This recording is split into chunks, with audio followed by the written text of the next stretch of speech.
une petite fermette off-grid en plein cœur de la belle province Manitoba. Alors, je termine mon café et on s'en va voir Benjamin Christie.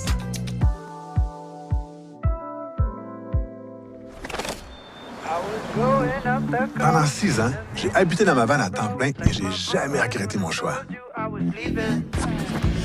Ce que j'aime, c'est de parcourir le pays à la rencontre de gens qui, comme moi, ont adopté un mode de vie alternatif.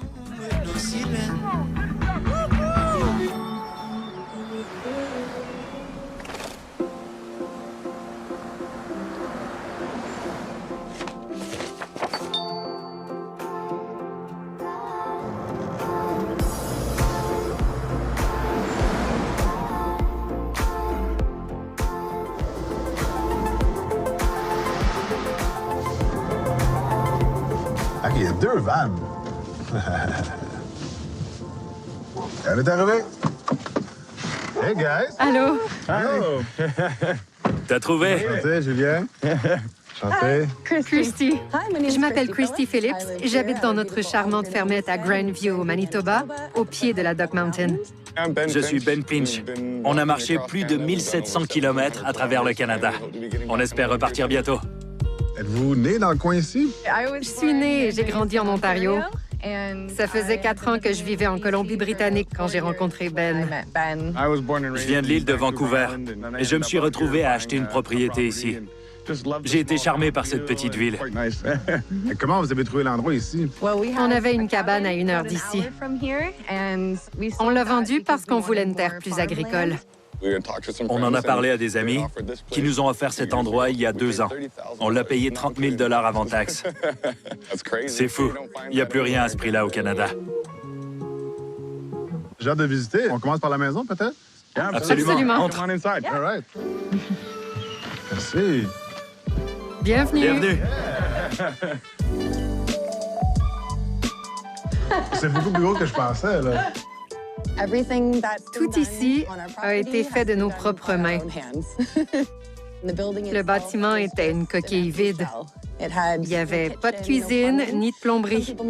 Certains trouvent que c'est un défi. Nous, on y voyait une occasion de faire ce qu'on veut.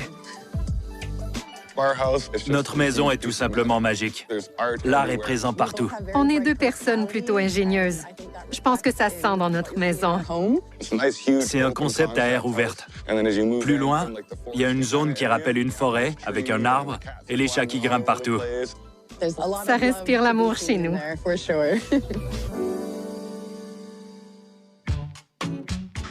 Voici le studio d'art de Wild Canadian Artistry. Qu'est-ce qui se passe ici? De la magie.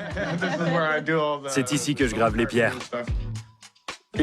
Mon côté créatif et artistique me procure beaucoup de bonheur. Donc, est-ce que vous êtes connecté avec l'électricité? On est encore raccordé au réseau, mais on tend vers un fonctionnement autonome. On espère atteindre la même autonomie qu'on avait dans notre cabane. On vivait entièrement hors réseau.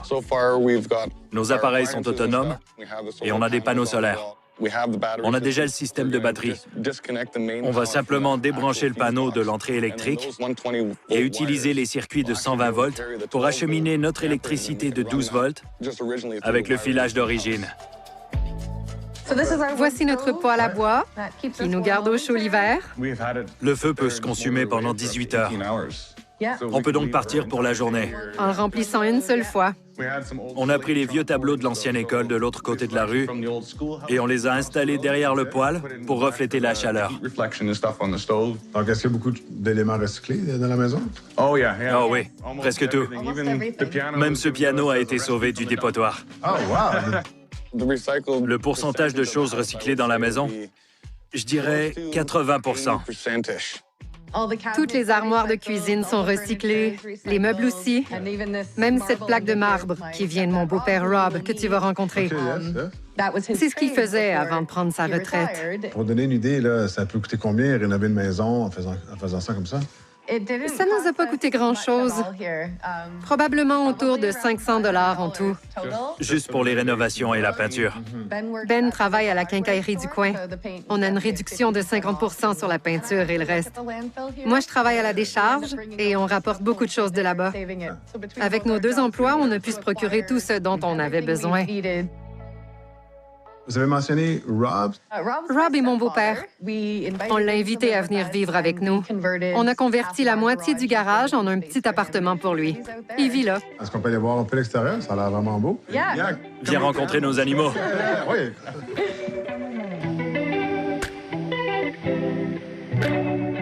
La propriété qu'on a achetée fait 3,8 acres.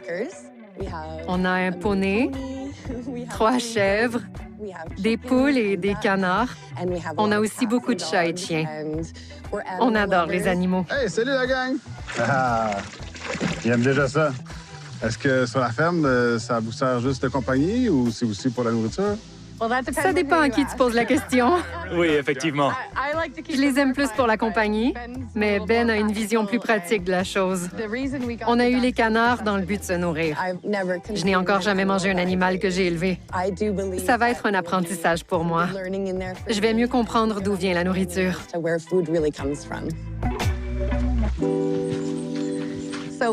On va t'amener à notre jardin, qui a malheureusement été touché par le gel. It's just September. C'est complètement déréglé cette année. Tous les légumes frais et les produits d'alimentation viennent de notre jardin. On a déjà cueilli beaucoup de choses qu'on va entreposer pour l'hiver. C'est la dernière chance pour les carottes. On va les cueillir. À quel degré vous êtes en ce moment autosuffisant? Entre 30 et 40 Donc, dans les prochaines années, est-ce que vous aimeriez ça à être 100 autosuffisant? C'est l'objectif. La seule chose qu'on aurait à payer, ce serait les taxes sur la propriété. On a nos propres œufs. On va aussi chasser sur notre terre. Le jour du gel, on a récolté tout ce qui restait. On a tout rentré. On pourrait se préparer un bon repas sur le bord de l'étang si tu veux. Ben ouais, avec plaisir. Vous avez un étang en plus? Vous avez beaucoup de choses ici.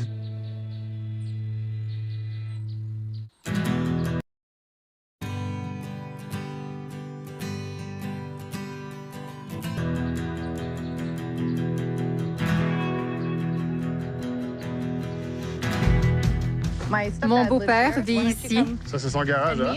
Viens que je te présente Rob. Rob. Rob et son chat. Salut, Rob. Ça va bien, Julien? Super. Allons à l'étang pour préparer le souper. Je vous suis. On aime bien utiliser plusieurs coins de notre terre. L'été a été très sec. C'est pour ça que l'eau est si basse. C'est quand même agréable.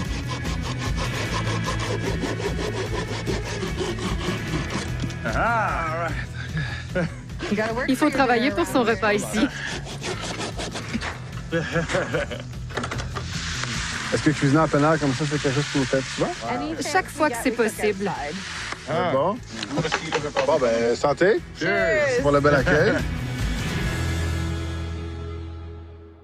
Rob, c'est quoi ton histoire, en fait, d'arriver de l'Ontario à ici? Je faisais un travail que j'aimais pas vraiment. Je devais faire 90 km aller-retour tous les jours. Ben aime l'idée que les gens qui ont besoin de s'évader puissent venir ici. Étant donné la situation économique et l'inflation, Rob avait du mal à arriver. Je trouvais ça injuste pour un homme de son âge qui a travaillé si fort toute sa vie. Il y a des options ici. Il n'y avait pas à se démener autant. Mon rêve s'est réalisé. Je suis plus stressé maintenant. Cool. C'est lui qui nourrit les animaux. J'avais jamais fait ça, à part nourrir un raton laveur. Rob est un membre important de la famille. On peut lui faire entièrement confiance. Ça va être précieux de l'avoir ici quand on va partir marcher. Ben, je veux savoir, je pense que la marche, c'est un peu plus toi, puis Chrissy te rejoint. J'étais en visite dans ma famille et je discutais avec ma mère. Elle m'a fait prendre conscience que j'avais réalisé mon premier rêve. Vivre de manière autosuffisante dans ma cabane dans le bois. Ce à quoi j'aspirais depuis que j'étais tout petit. Elle m'a demandé c'est quoi la suite. C'était une bonne question. J'ai pris le temps d'y réfléchir. Je suis allé marcher avec ma chienne et je me suis dit qu'on était fait pour ça, marcher. Je voulais m'imprégner de tout ce que la terre a à m'offrir. Je suis parti de Campbell River, où je vivais, et j'ai traversé l'île de Vancouver en 2 semaines. Ensuite, j'ai parcouru la Colombie-Britannique. Ça m'a pris 4-5 mois pour traverser la province. OK. C'est fou, ça, quand même. Comment vous êtes rencontrés, toi et Christy? Christy a vu mes gravures de pierre sur un groupe. Sur un groupe Facebook de gens qui aiment les pierres. J'ai été impressionnée par tous les détails. Je trouvais que ça prenait beaucoup de créativité pour avoir ce genre d'idée. J'étais curieuse de voir de qui il s'agissait. Je l'ai ajouté à mes amis Facebook et il m'a immédiatement écrit. On s'est mis à échanger. Chaque fois qu'on avait un moment, on s'appelait par vidéo. À tout moment de la journée. À cette époque-là, Ben marchait. Je lui ai suggéré, comme je faisais aux autres, de venir marcher avec moi pour élargir ses horizons. J'ai trouvé que c'était une très bonne idée. Jusqu'à ce moment-là, j'avais jamais envisagé de pouvoir faire ce que je veux dans la vie. Jeune, je rêvais de devenir fermière, mais ma famille ne m'a jamais prise au sérieux. J'ai fini par me dire que c'était pas pour moi. En Ontario, j'étais courtière immobilière. Je travaillais tellement que j'en suis venue à vouloir changer de carrière. Je suis partie en Colombie-Britannique et je suis devenue paysagiste. En peu de temps, je me suis retrouvée dans la même dynamique. Je travaillais tout le temps. Puis, j'ai rencontré Ben. On a tout de suite connecté, dès le début. On le savait. C'était un vrai coup de foudre. Sans hésitation. Congrats, guys. Puis là, vous allez vous marier. Ouais. Je lui ai demandé de m'épouser dans le verger derrière. On va se marier ici en septembre prochain. Clairement, l'univers de Ben et Christy est rempli d'amour et de respect. Quelle superbe première journée passée sur la ferme. Franchement, ça promet pour demain. En plus, on a eu droit à un magnifique spectacle en allant se coucher. Un moment incroyable.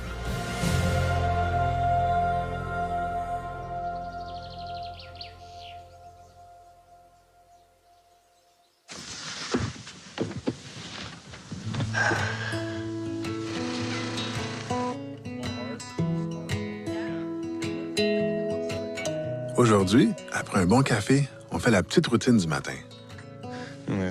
Voici papa. Puis ensuite, direction la décharge municipale pour comprendre comment le travail de Christy permet au couple d'user d'ingéniosité pour donner une seconde vie aux déchets des autres.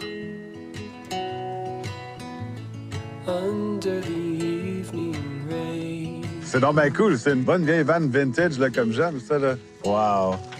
Beaucoup de swag, comme on dit, hein? Un peu de velours, du bois, des belles petites lumières. C'est l'édition de luxe. Yeah. Bon, hein, écoute, j'adore savoir ça, mais on part pour la décharge? Vous restez ici. Donc, je vous suis? Ouais. Bon plan.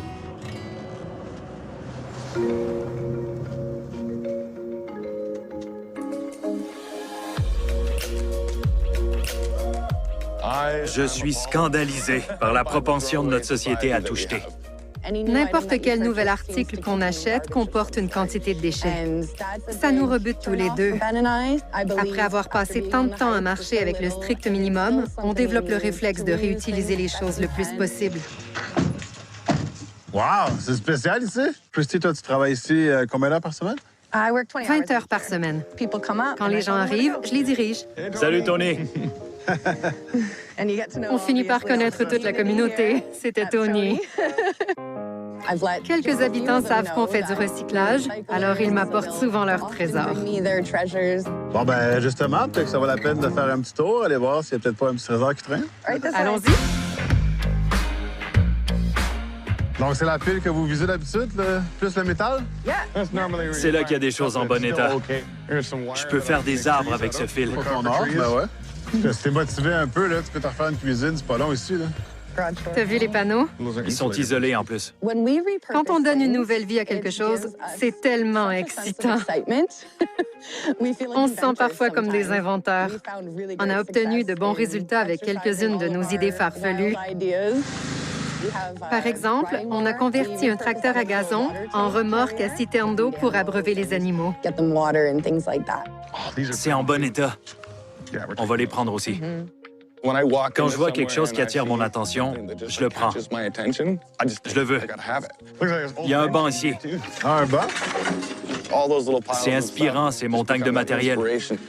Puis tout à coup, on trouve le beau morceau. Le reste est là. Vous savez quoi? J'ai un bon prix sur le bois au travail. On va pouvoir refaire le banc et l'utiliser sur la terre. Bonne idée. Projet. Ça a été facile de trouver un trésor. C'est lourd.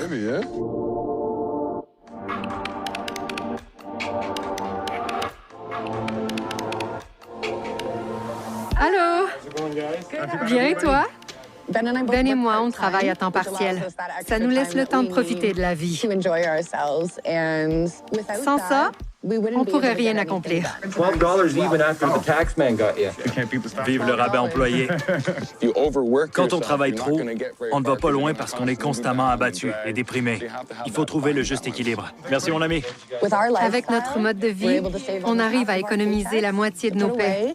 On les met de côté pour les mauvais jours, pour un voyage ou pour un futur mariage, par exemple. Je pense que beaucoup de gens peuvent avoir accès à ce genre de vie. Il faut regarder autour de soi, trouver le bon endroit et s'en tenir à son budget. Un bon pourcentage de gens pourraient adopter ce mode de vie qui permet de prendre du recul et de découvrir qui on est vraiment et ce qu'on aime. Ben et Christy sont une belle preuve que c'est pas nécessairement l'argent qui amène ni le bonheur ni l'abondance. Grâce à leur débrouillardise, ils sont en mesure d'aller chercher ce qu'ils ont besoin. C'est pratique une vente pareille pour se du stock, hein? Oui, c'est certain. Avec Ben et Christy, je vais avoir la chance d'expérimenter, en fait. Qu'est-ce qu'il veut dire par marcher? C'est quand même nomade à un autre niveau, là. Ça va me permettre de découvrir ça.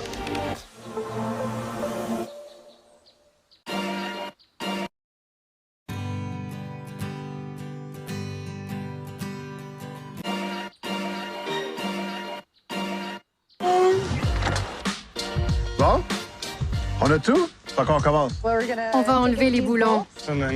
On va couper le bois et l'assembler pour installer le banc quelque part sur le terrain. Ça prend 4 pieds et un quart de pouce. On te fait confiance. That's a lot of pressure.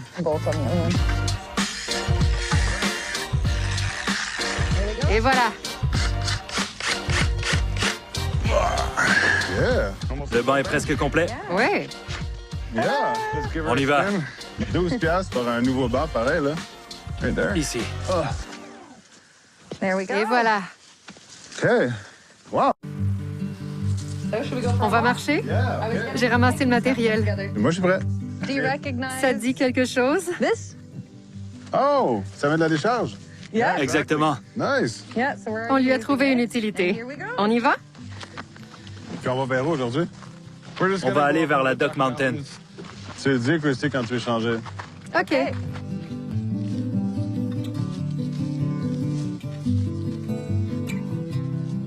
quand vous marchez comme ça, comment ça se passe? C'est une journée normale? Pouvez-vous me décrire un petit peu? Au lever, on commence par tout pacter. Souvent, on cherche un bel endroit. Où on prend notre café. Ensuite, on ne fait que marcher et on s'arrête quand on en sent le besoin. Normalement, on se fixe un objectif de kilomètres à marcher pour la journée. Vous avez parcouru environ combien de kilomètres au total? On a fait 500 kilomètres ensemble. Incroyable, hein? Quand même, ça. Je n'avais jamais fait de longue randonnée. Le chien nous a accompagnés. Ça procure un sentiment de sécurité. J'étais contente de vivre une nouvelle expérience. L'un des enjeux est de s'assurer de s'installer près d'une source d'eau quand on s'arrête pour dormir. C'est vital parce que sans eau, on va pas loin. Surtout avec la chaleur qu'il fait quand on marche sur des routes dégagées. Même si on suit des cartes pour nous rapprocher d'un point d'eau, il nous est souvent arrivé que la source soit tarie en fin de compte. Il ne faut pas se laisser décourager, même si c'est parfois inquiétant. Ça m'a fait prendre conscience de l'importance de ces ressources. Même à la maison, depuis notre retour, on est très soucieux de notre consommation d'eau. Quand j'ai marché seul, c'était très exigeant sur le plan mental. Il faut être très stable mentalement et rester toujours positif. On doit faire face à tellement de défis, comme être dans la noirceur totale. Je suis plus du tout la même personne, ça se voit même dans mon visage, que j'étais avant de partir. Cette aventure m'a révélé qui j'étais. J'ai compris la force de mon esprit, la force de mon corps et jusqu'où je peux aller. Donc, ça peut aussi être un processus de guérison. Absolument. Je suis plus le même homme que j'étais avant.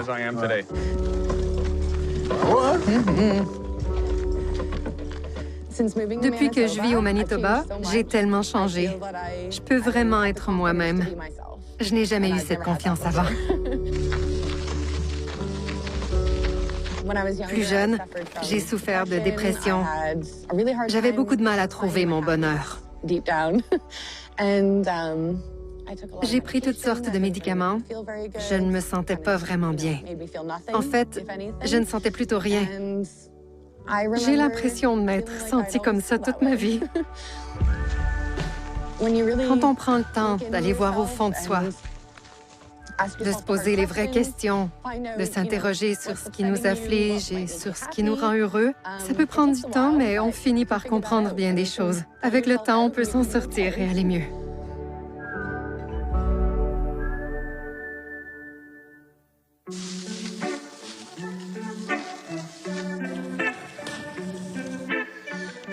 Ça va être un bel endroit pour prendre un thé. Ouais, le soleil est beau. Ici?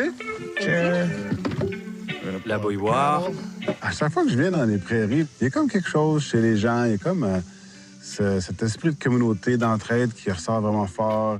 Ça se ressent, encore une fois, dans un accueil très chaleureux de la part de Ben & Christie. La Fermette, leur spot ici, qui est un peu leur camp de base, finalement, c'est pas la fin de l'aventure. C'est une pause. Là, ils partent déjà de repartir. Notre rêve, c'est de traverser tout le pays à la marche. La marche de longue durée, comme ils ont fait, ça passe ou ça casse, disons, là, quand tu fais des affaires de même ensemble.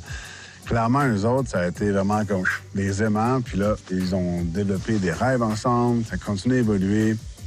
Merci. Merci.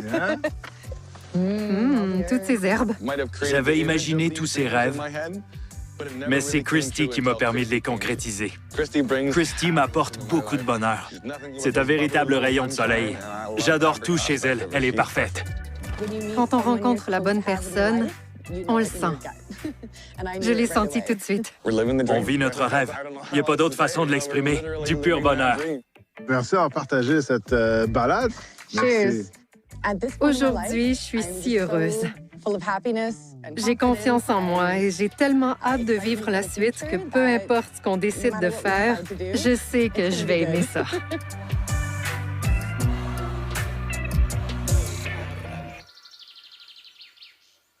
I was going up the coast in a mini